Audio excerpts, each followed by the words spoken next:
views and opinions expressed in this program are those of the participants and do not necessarily reflect the views of BronxNet or the program underwriters.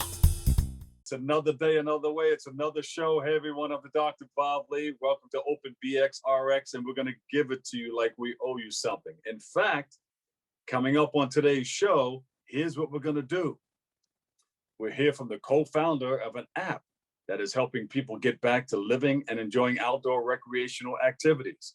Then we'll hear from the president of a local advocacy group to learn about their recent roundtable discussion with a city official and what concerns were voiced on schools reopening this fall.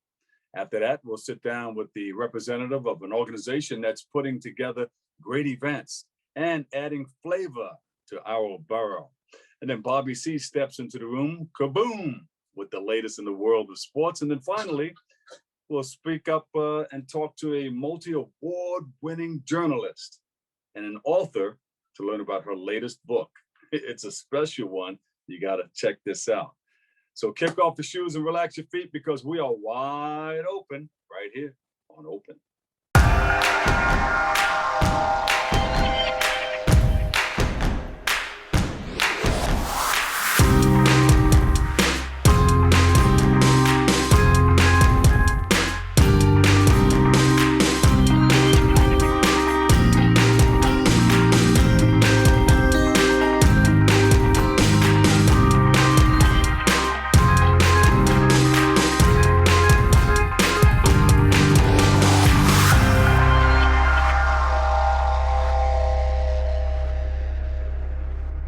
Hey everyone, I'm the Doc Bob Lee and I'm your host, and you're watching Open. It's that live interactive program that brings the Bronx and New York City straight to your TV set. You can stay connected to us through Bronx Media.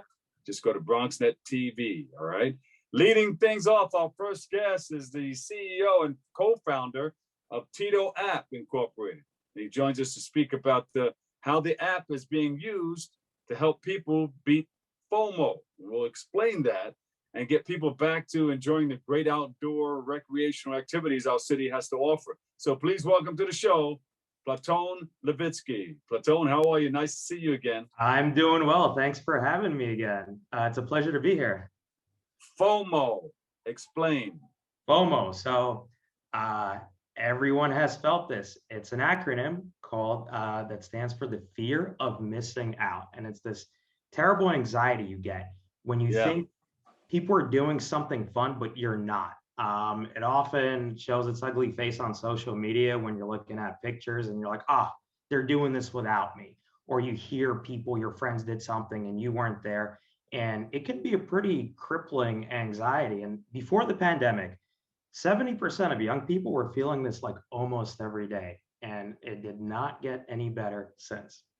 No. So let's kind of walk down memory lane a little bit and how the pandemic, how we got here, because the New York Magazine had this, the front cover is the return of FOMO, and it's very New York focused. So sounds like the start of a mystery movie or a scary movie. It is a scary movie. It is a scary movie. They have like these bubble letters there, but the anxiety is real. So we've been cooped up for a year plus. Somewhere around early May, what I call vaccine comfort started kicking in, where people are like, okay, maybe I could sort of go outside. Businesses started to return, putting on events. And now I can take off my mask. You can do, But no. But they, restaurants still won't do it. There's still like a little bit of weirdness about it. But this reopening is actually causing anxiety for people in two different ways. First, there is the extroverts, and the extrovert, and you tell me which one you are after I tell you, but for the extroverts, people are trying to do everything all at once, and they can't say no. They see an event that's happening, their friends invite them somewhere, and they just feel like they have to do something to catch up on this year at every moment, and they wind up doing things they don't want to do. They wind up spending money they don't want to spend, going places they don't want to go, and they can't stop because FOMO starts eating them up. Like, what if I just miss meeting my next life partner? What if I miss this wonderful experience? And they can't, we're kind of like, we're slaves to this terrible feeling. For the introverts, it's a little different. How about the introverts? We call it the sweatpants syndrome. So I'm going to say this outright. COVID made us lazy. Or no pants syndrome. No pants syndrome, sweatpants syndrome, right? Above the waist syndrome. COVID made us lazy, right? We didn't have to go to work. In many cases, didn't have to go to school. And we got comfortable on our couches, on Netflix. And in order for us to go and venture out, something truly extraordinary has to happen. It's almost like your best friend has to knock on your door and say, hey, it's happening right here, pool party right now. And you're like, all right, let me put my outdoor pants on and maybe I could go. But even for these folks, they're feeling, they know that there's energy out there, but they just can't kind of find the inspiration to get out of their sweatpants and get out into the real world. So which one are you, Dr. Lee? Well, in the beginning, I was an introvert way before the pandemic. I didn't want to speak to too many people. I was to myself, but in working in the community, I became an extrovert. So I still like to be an introvert, though. I still like to, but I can't because I have this new outlook on life where I have to be out tending to people, helping others get what they need out of life. So yeah, but during the pandemic, I was doing a lot of things from this very studio. Yeah. But for the first time yesterday, I went over to my home studio in the office. All right. So I was looking around. It was strange. We were talking about the summer jam that's getting ready to happen on October the 22nd. So we were walking around the studio. All the artists were up there, and we were gearing up. It was a kickoff. But yeah, I'm an introvert. And you kind of feel that energy, I'm sure, as you walked around. Hey, yeah. This is different. This is different than April. This is different than May. Something incredible. It was nice seeing people. I was like, this is great. But you still have to be cognizant. You have to be aware that there's a variant out there. There's a Delta variant out there that's very dangerous. So continue to wear your mask. I came up with the 5 W's. I mean, no, we know there's 5 W's, but take the 3 of the W's. Wear, watch, and wash. Wear your mask, watch your distance, and wash your hands. But tell us more about the app. So the app it's really tailor-made to help with FOMO. It's an app that shows you. Yeah, FOMO feels like that. We joke around, but it does kind of digging its fingers into your heart. The app shows you fun, new, trending, and even spontaneous things happening around you in real time. So if you open it, you'd see a map and you'd see a feed of things happening right now. And the content comes from a couple of places. One is it comes from our editor team and local businesses that are putting on events to get back on their feet. The other source is people themselves. If you open the app, you see what people around you are doing for fun right now. And you can choose to kind of say, hey, this is where I want to go, or hey, this is not for me. And what it really does is it enables people to target what they want to do. You don't have to do everything at once. You don't have to spend money you don't want. And for the sweatpants syndrome people, you'll get a notification if something is happening really close to you. And you don't have to go far. You don't have to travel across town. You just got to put on a different pair. Get out, walk a few streets, and you could kind of slowly make your way back into the real world. So Tito's right there for you. We're focused entirely on New York. We're starting to grow pretty quickly. And the more people use it, the more events, the more kind of buzz there will be, the more informed our communities will be. Well, how has the app helped people get back in line? So what our users are telling us is when they receive a notification that something is happening close, they go, you know what? I think I'm going to go do it. I think it's close enough. I think it's exciting enough. And it helps deal with loneliness. It helps deal with this kind of laziness that we built up, this weird feeling we have where we forgot how to socialize. It gets people out into the real world. I'll give you an example. One of our users lives by the Bronx Night Market, and they got a notification that Chuck Schumer was there a couple of weeks ago. And they said, you know what? I am going to go there. I usually wouldn't, but I'm going to go there. I'm going to check it out. They had a great day and a great experience. So that's how it works. It harnesses the power of our communities, our small businesses, and our editorial team to bring a truly real-time view to the people. How do people like Jimmy Sullivan get more involved in what you're doing and climb onto the app? And It's easy. Go to the App Store, type in Tito, download it, and use it. When you're somewhere fun, when you're feeling the vibe, when you see an amazing street artist or performer, take a picture, upload it to the app, and everybody around you is going to find out this thing is happening right here, right now. got any feedback from first-time users? Yeah, first-time users love it. They say, hey, they always have this oh moment when they open up the map and they find a pin, they see where they are, and they go, oh my God, there's free yoga tonight. I want to go. It's this oh moment. You know, your eyes can only see what, you know, kind of in front of you. You can't see around the corner. So from FOMO to oh. To oh. You got it. That's a good transition right there, from FOMO to oh, this is great. All right. Oh yeah. Let's go. Get back into the swing of things here. Yeah. Yeah. You know, I think the summer is going to be challenging for people as we kind of deal with return to life. You know, they call it the roaring 20s. We'll see. But I'm hoping that this summer people really take care of themselves and are deliberate about what they do, not stretch themselves too thin, and not lock themselves in their rooms, to kind of take their time to reacclimate to the world, to the new world. Yeah. And follow the 3 W's. The 3 W's. Wear that mask. Where's that mask? Wear the mask. Watch your distance. And wash your hands. Yeah. Say hello. Send a shout out to your partner. Will do. Yeah, you can say his name. Oh, Victor.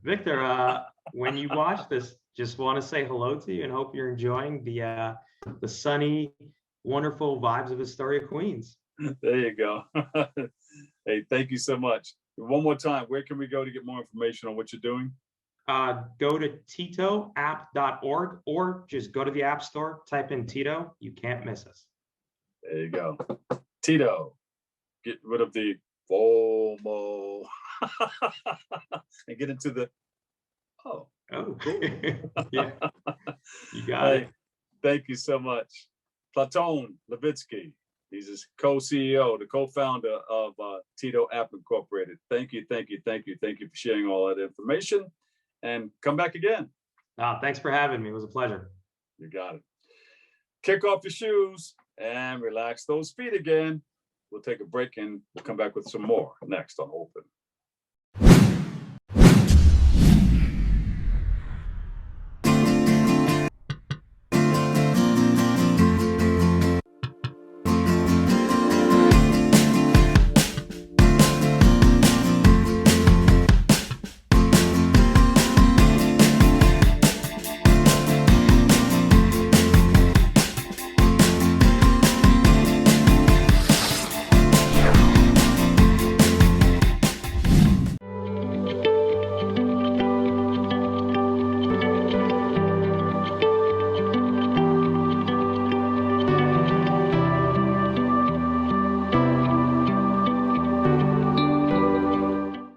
Welcome back. I'm the Dr. Bob Lee from 107.5 WBLS, and on 5, 4, 3, 2, 1. Welcome back, everyone. I'm the Dr. Bob Lee from 107.5 WBLS, and our next guest is the president of the Bronx Parent Leaders Advocacy Group, and she's with us today to highlight her group's roundtable discussion on the concerns of reopening schools in the fall without remote learning options. So please welcome to the show, Farah Despeignes. Farah, welcome. Thank you so much, Dr. Bob. Thank you for having me. I'm so excited. You're always welcome. Tell us about your concerns about the schools reopening and how parents are going to interact with it. Tell us about it. Well, for us in the Bronx, our parents and parent leaders are very concerned that the mayor and the chancellor are not willing to offer a remote option because some of our parents are not ready to send their kids back in the building. So you have questions around ventilation in the buildings. You have questions around the safety measures, because there will be vaccinated and unvaccinated people in the schools, staff and students. You have questions around vaccination hesitancy. And then also you have questions about some kids, who did very well in remote learning, right? Because yes, there are plenty of kids who didn't do so well, but there are parents who felt like their kids did better in remote learning. And for their family situations, that is something that should be offered in the fall, given the fact that we are not totally out of this pandemic. Yeah. And what we also see is that in the private sector, companies are willing to give their workers hybrid forms or totally remote or what have you. And we think that the DOE needs to be just as flexible with parents and students because their situations are different. Yeah. So what are you proposing? What do you want the elected officials to know about? Well, we are proposing that first of all, the voices of the people who are always left behind are heard. And in this case, we in the Bronx, we were one of the hardest hit populations by the pandemic. And that has resulted in a lot of family situations that is just not conducive to some parents and some students going back into school buildings or even going back to work. So we want those voices to be heard and for decisions not to be made without hearing the voices of parents and students. Because, as we say in our group, New York City, the United States of America, is not an autocracy or a dictatorship. So all stakeholders need to be at the table when decisions that impact their lives are being made. And you had a roundtable discussion, right? How did that turn out? Well, we put it this way: we are having a series of roundtable discussions. So this is one of them. Was this round one or two? Round one. Round one. There you go. So, at least from the chancellor's point of view, it seems like we are being heard, and maybe we can move the needle. Nothing is decided for sure, but at least we are being heard.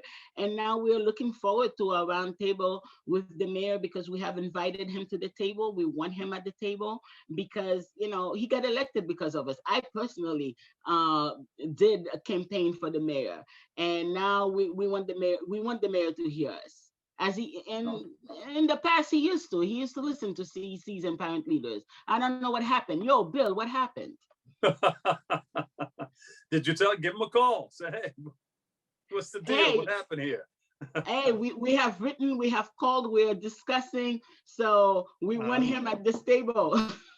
Yeah, there are a lot of parents who are concerned. Indeed. What are some of the other concerns that have been expressed amongst parents regarding school reopenings in the fall? What are some of the other concerns? Well, I think the biggest concern for parents is actually a question of trust, right? The DOE says, but we know in the Bronx, we've always been left behind when it comes to students and their needs, especially kids with IEPs, or general needs in terms of curricula and different things. We've always been the borough that was left behind, that is left behind. And if we don't fight the mayor on this and the chancellor on this, we're going to be the borough that is left behind once again, right? So our biggest concern is will the DOE, can the mayor keep their promises to underserved communities? Our buildings are overcrowded, co-located. We have no reason to believe that with a new variant coming out, the Delta variant, that the CDC guidelines will be enough or will be actually adhered to, so that we feel that our children are safe. So if the buildings are overcrowded, and we're talking about lifting all sorts of guidelines in terms of social distancing and masks, for us who've been hit the hardest, we are totally at risk. So it's like this: if we cannot trust you to keep your promises, then we want to be in control enough to say, you know what, if I don't trust, I'm keeping my child home. So, and you can't build trust in 2 months, right? So we know the mayor is not gonna, and the chancellor, they're not gonna build trust with parents in the Bronx in 2 months. So while we are working on building trust, we want the opportunity, the option to choose to keep our children home if that is the case. I'm certain that there are plenty of parents who want their kids to be back in the buildings because they believe. What I do know, and the parents that I do represent, are the parents who do not trust so much. And and I think for me and for us as the Bronx Parent Leaders Advocacy Group, that is the biggest concern. Yeah, you mentioned the new variant that's out there that's gaining ground. And that's why I always tell people every night when I'm on the radio, continue to wash those hands and continue to watch your distance. It sounds like a broken record, but we got to continue to do that until the coast is clear. Absolutely, I wear two of them. Yeah, and yeah. Well, this is a pretty good one, the N95. But there is two. If you wear one and I wear one, that's two. And that's good enough for me. Yeah. And I think we have to continue to do that. And I'm with you every step of the way on your concerns. What has your advocacy group done so far in talking to legislative leaders? Because I know there's a lot of new people that we're voting for. Not a lot of, well, we'll see once everything is cleared out. We'll see who the winners will be. But what elected officials are we working with at this point? Well, that can help us with this. Yes, I can tell you in the Bronx Parent Leaders Advocacy Group is in conversation with all our elected officials in the Bronx, right? Just in fact, this morning, we were discussing on how to get Congressman Bowman to the table because he had expressed the desire to continue to discuss with us and inform us on what's going on at the federal level. In fact, on Saturday, we will be, some of us, not all of us, but we will be seeing Congresswoman Ocasio-Cortez at an event that she's having in the Bronx, precisely to continue those conversations. And locally, we are in conversations with our assemblymen, our state assembly, state senators, city council members, and really just everyone. And we held forums because we don't want the discussion to stop with the ones who are basically leaving office on January 1st, right? We held forums to start the discussions with the then candidates. And you can believe me that over the summer, we will be carrying those discussions with the nominees. And in November, with whoever becomes the elected officials, we will be there in their faces. And January 1st, we will be splitting all over the city and the state. I mean, not state, the county. That's how you do it. And I understand right now, everything is down. We're not in the same place where we were, around this time last year, because everything was all scrambled and the numbers were high. The numbers are down now, and they want to put people back. I understand that. But what's happening now, what could be happening later on are two different things. So maybe they are talking about, let's do all of this because of what's happening now. But we have to see what's going to happen in the fall. Absolutely, because you can't make decisions, before we know exactly what's going on. You can't put the cart before the horse, That's right. Where can we go to get more information on what you're doing, what your advocacy group is doing?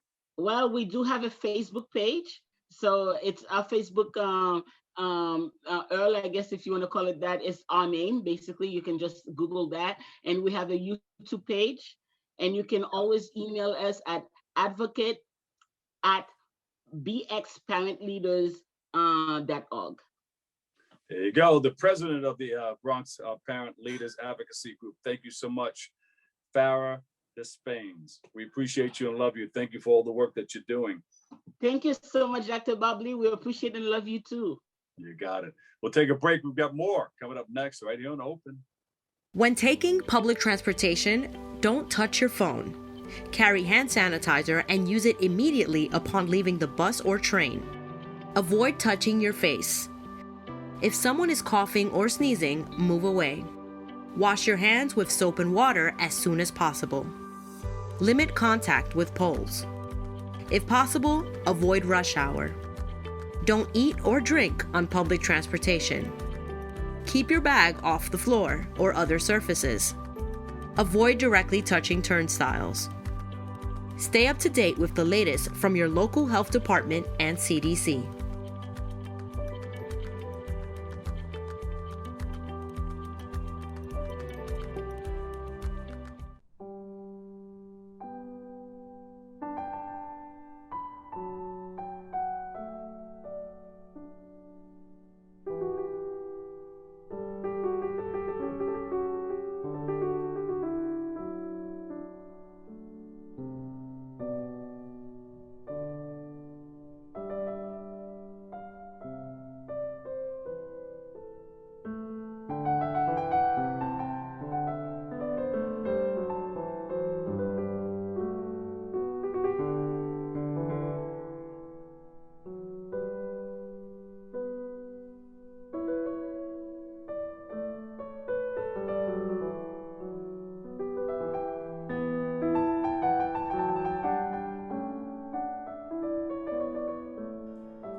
Welcome back, everybody. I'm the Dr. Bob Lee from 107.5 WBLS and Bronx Net. Our next guest is the Director of Communications for Roundseven Media and the Communications Manager for the Bronx Night Market. She's here to highlight the many events that the Bronx Night Market is promoting throughout the summer. So please welcome to the show, Beatriz Torres-Martinez. Welcome, welcome, welcome. Thank you for having me, Dr. Lee. Beatriz, now, the last time we spoke, we were talking about some sort of food competition. Tell us about that. How did that work out? Well, it was amazing. We had our first Dishing It Out Bronx Style in collaboration with Bronx Eats on June 19th. It was great. The same day we have this Juneteenth celebration. We brought Morrisania Band. The people were like feeling the festivities, and this recently announced it's going to be like a federal holiday. Yeah, I think it's amazing. Passed by the Senate, signed by Biden. It's a federal holiday. Yes. Officially, it was a federal holiday when we did the party, the festival, so everybody was in the mood. It was great.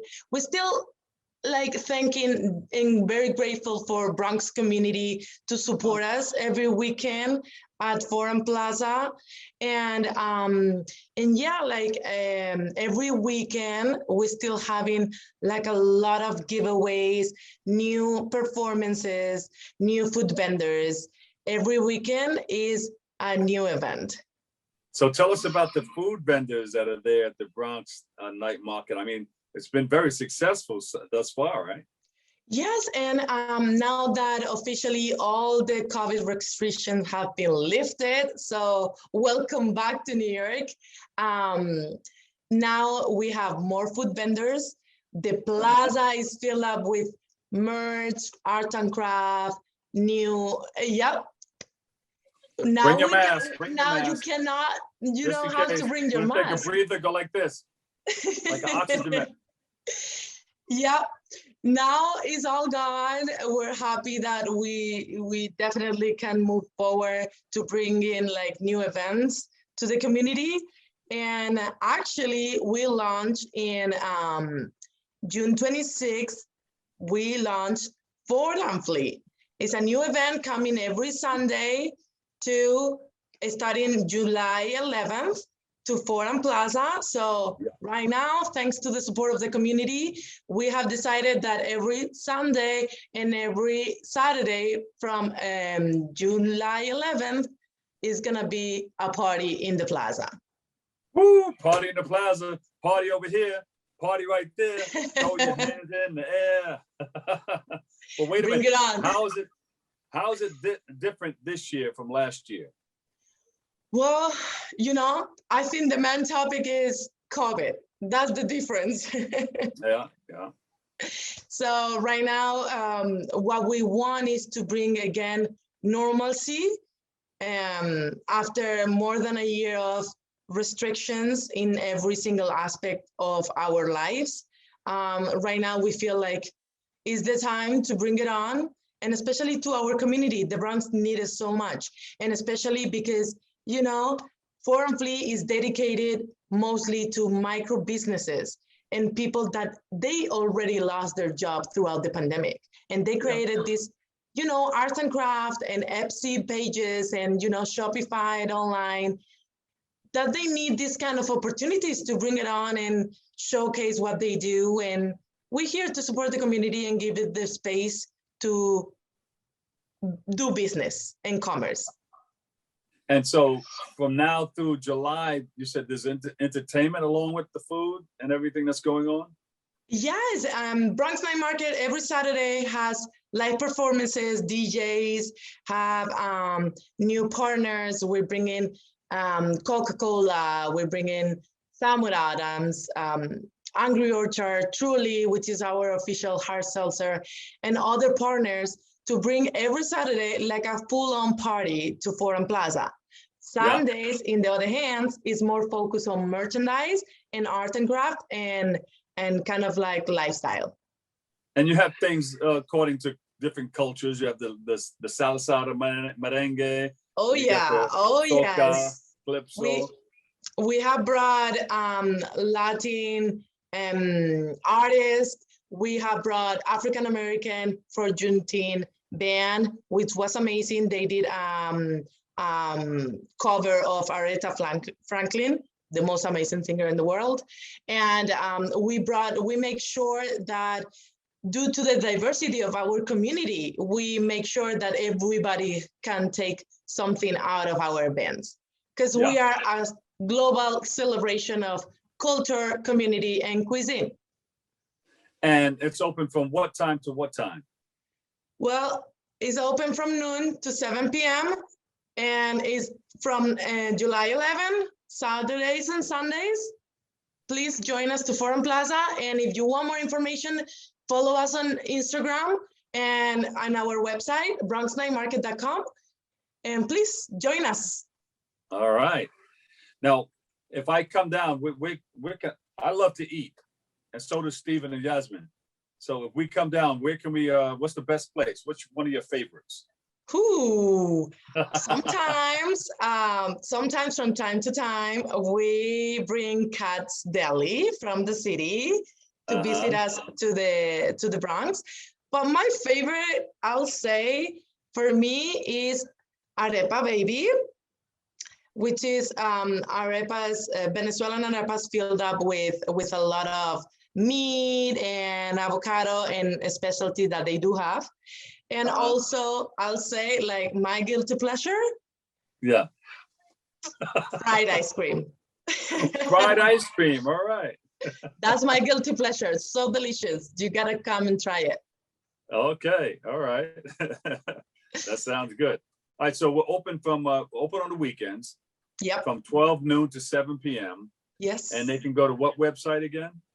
BronxNightMarket.com or flea market, forumfleamarket.com. Check out the Bronx Night Market. Beatriz Torres-Martinez, thank you so much. We appreciate you. Thank you for having me. All right. And come back again, okay? I know you got the competition and all of that. You got the food competition, so we're going to see if we can go down and check that out too. And I talk about food all the time. Don't think that I'm this guy that likes to just eat and eat and eat and eat. But I do love to eat, but you know. I love to eat, and I think that I found my passion here. Like, definitely, I'm from Spain, originally from Spain, and I'm not used to have all this diversity in food. So the market definitely helped me to open my brain and taste new flavors. I love it. Thank you so much. Beatriz from the Night Market, the Bronx Night Market. Thank you so much. Thank you. Oh, stay tuned. Guess what? Bobby C is here. Here's the latest in the world of sports. Next. We built a media network for you. BronxNet TV. Come learn in your new state-of-the-art studios at Lehman College. At Mercy College. And coming soon to the South Bronx in the Hub. Inspire with your stories, culture, history. Your Bronx on BronxNet. Engage with us. Connect with us at your channels and at bronxnet.tv. Learn, engage, inspire. BronxNet TV. From the Bronx to the world. BronxNet.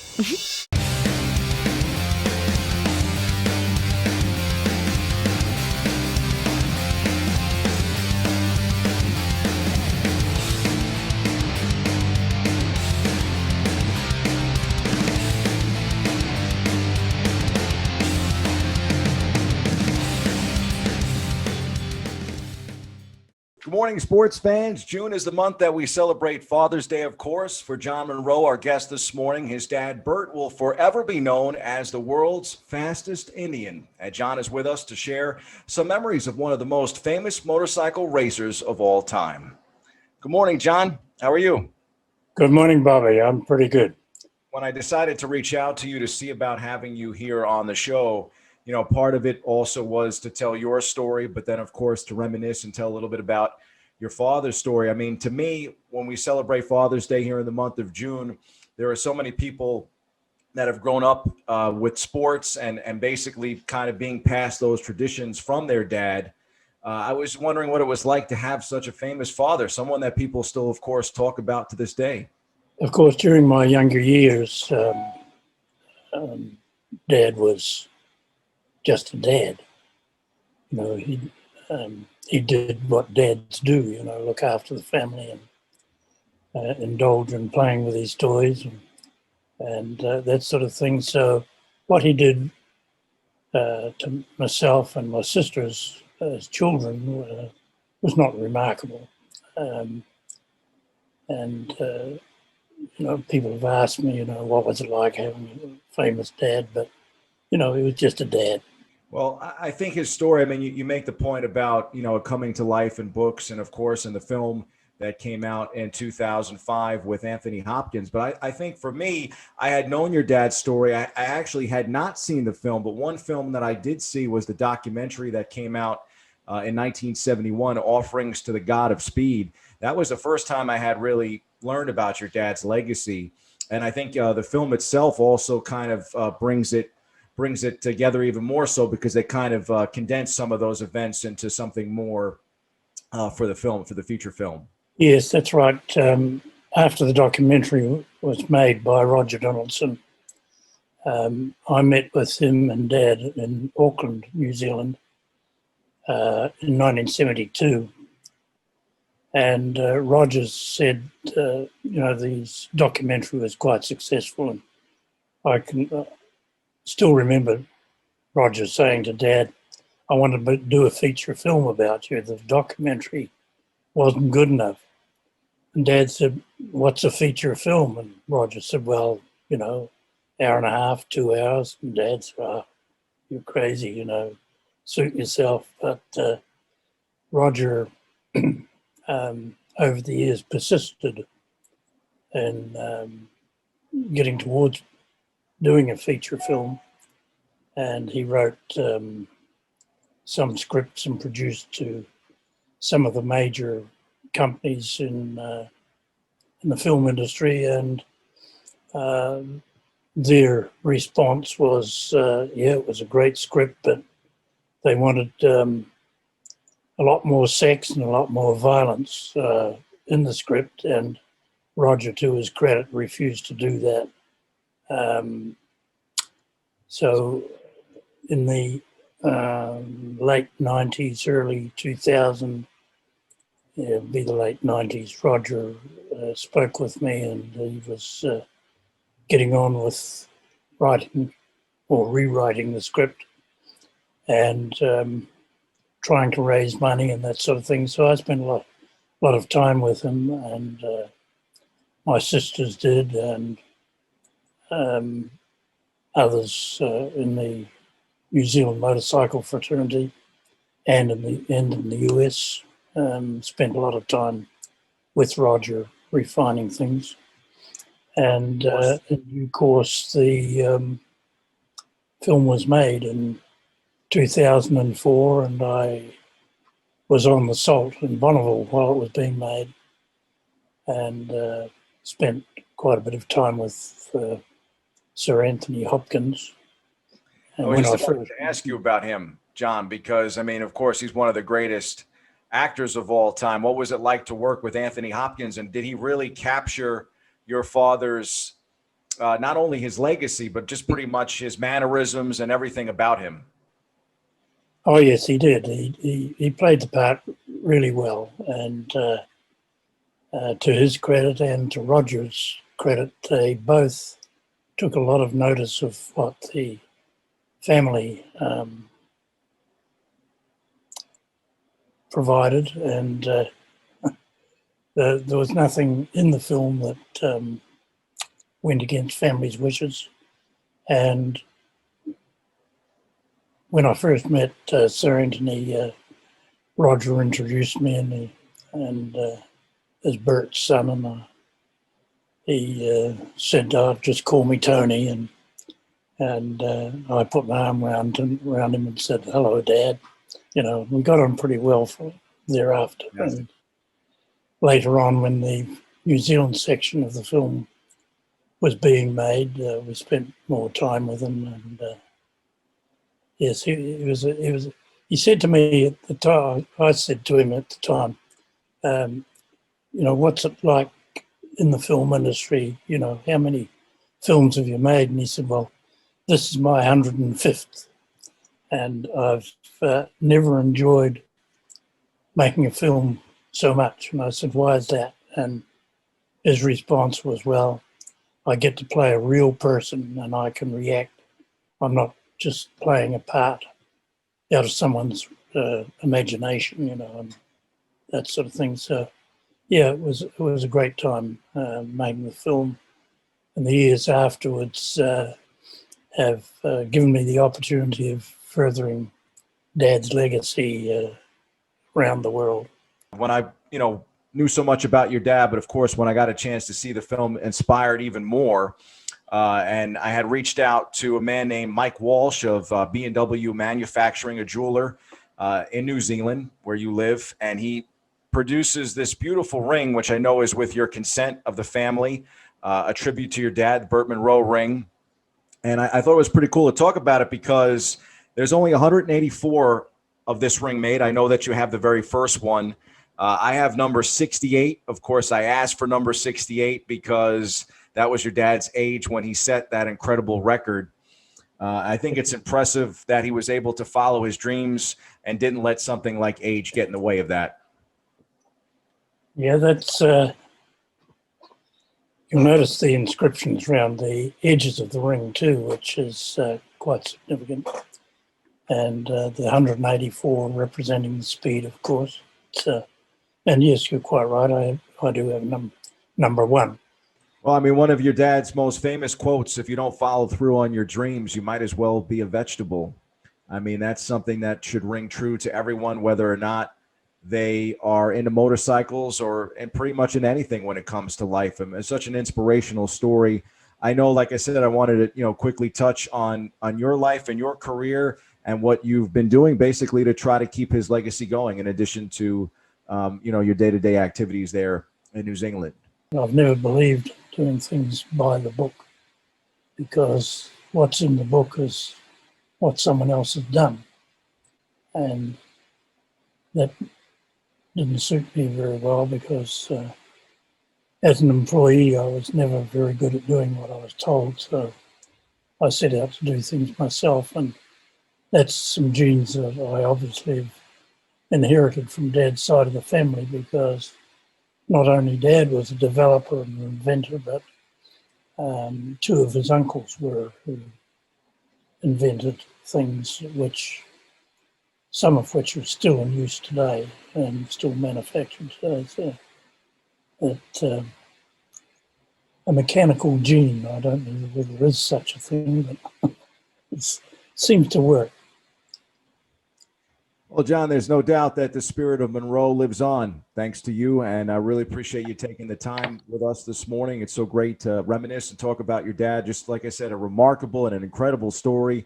We encourage those to check out the books, the documentary, the movie, and, you're never too old to accomplish your dreams, and that's something that your dad taught us.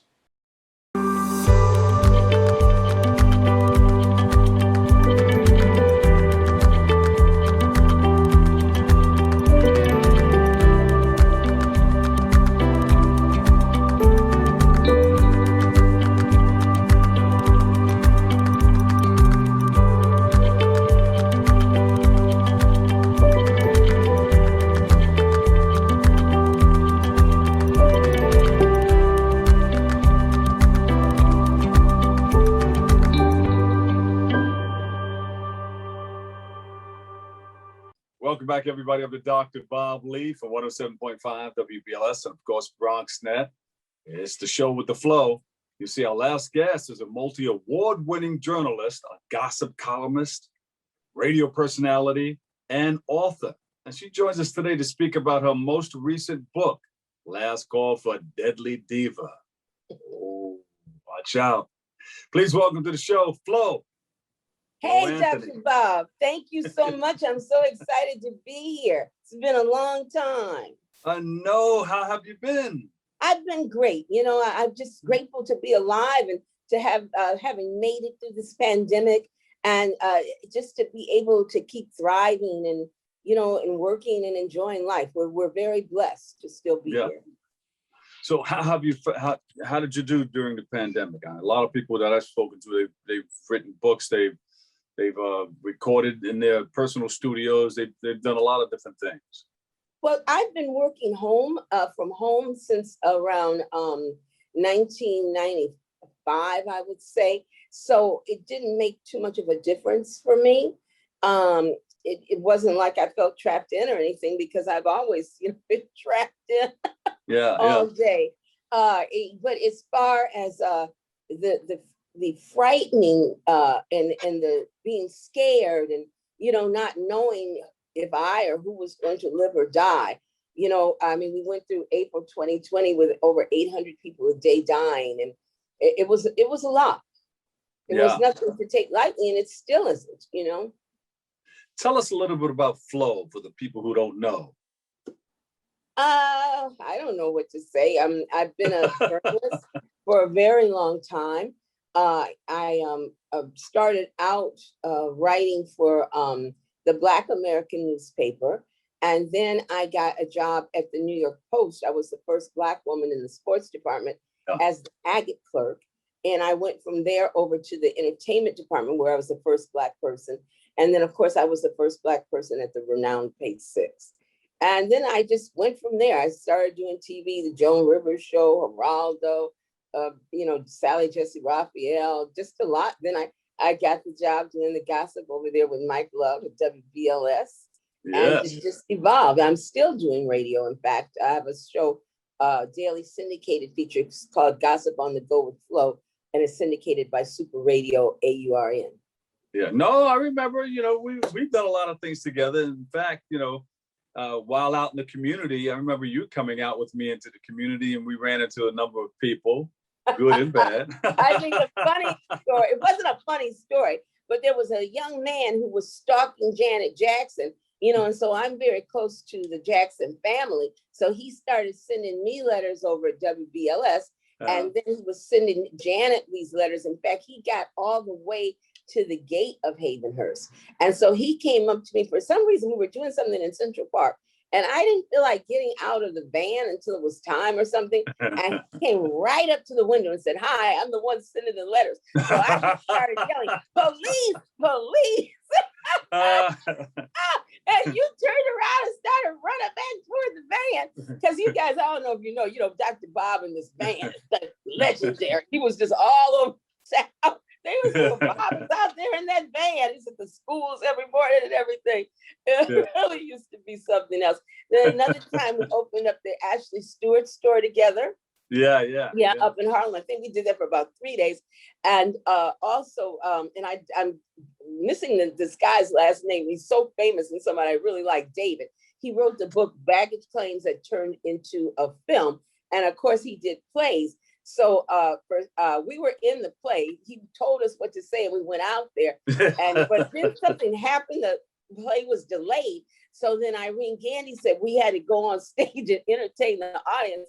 And this guy, he was one of the producers or something, and he pulled out this money, and Irene just snatched the money out of his hand and then handed us some money. I'm like, what is going on here?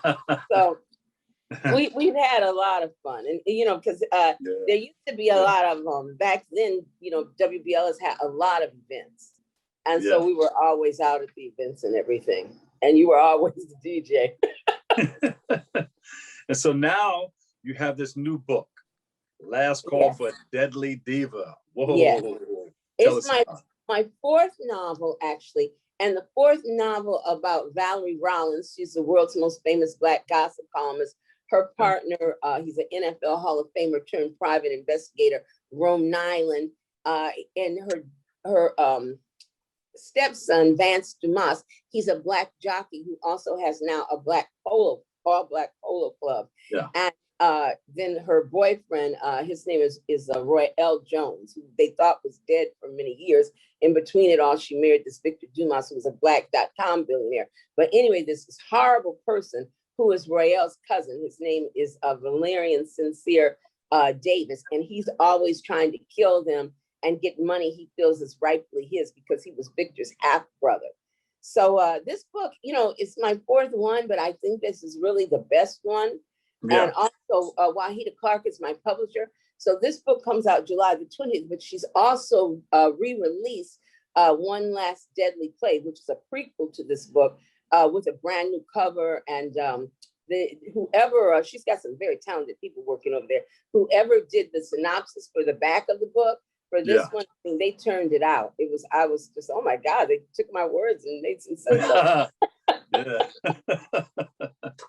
That's a good thing. Did you have a rough time writing it? Did you ever get the writers? This one did not flow like the other ones did, but I think it's because of the pandemic. And then I moved in December.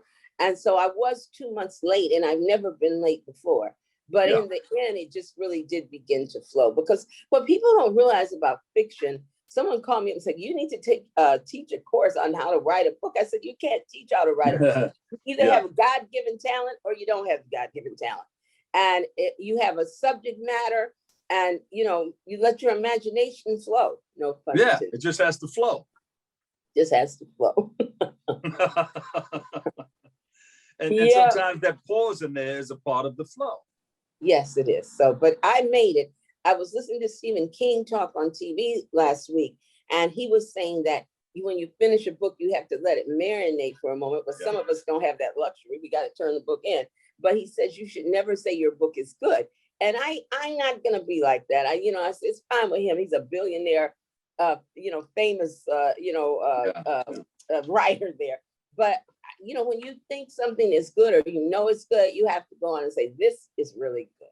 This one could make me into a real novelist, or maybe make a movie or something, Yeah, no, I know exactly what you're talking about. My first book, it took me a long time because I didn't want to put it out. I said, you know what?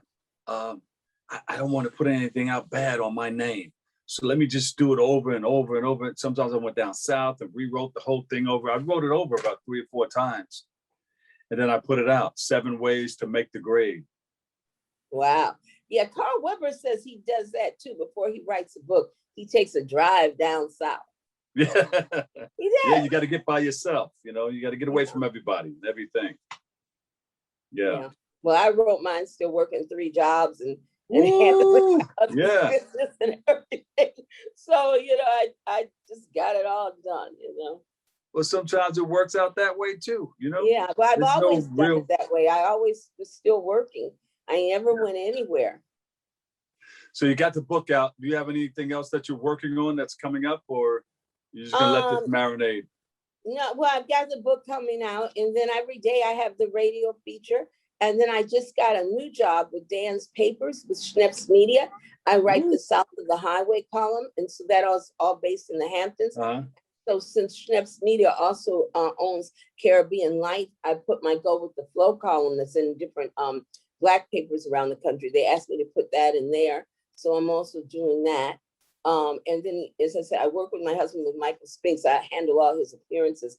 And we got a pretty busy summer. In fact, July the 10th, we're going to be right here in New York, up City Island.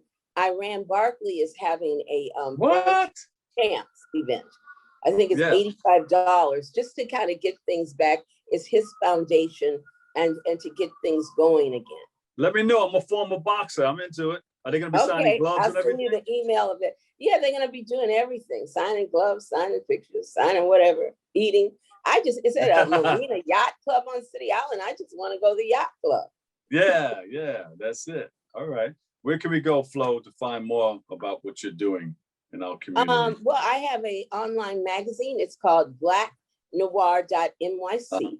So you can go on that, blacknoir.nyc, and kind of see the things I'm doing and see all the books and everything up there and the people I know and the stories I write. And with the radio, the closest I'm to New York City is WDKX in Rochester, New York. I'm not on New York City radio anymore. Hint, hint. Can you help me out, Dr. Bob? And then well, we have internet. We're on all over the world now. Yeah, we do. So you can just punch that up. Yeah. And as I said, you could read the Go with the Flow columns in quite a few places, including the new place, Caribbean Life, Philadelphia Sunday Sun, Columbus Times.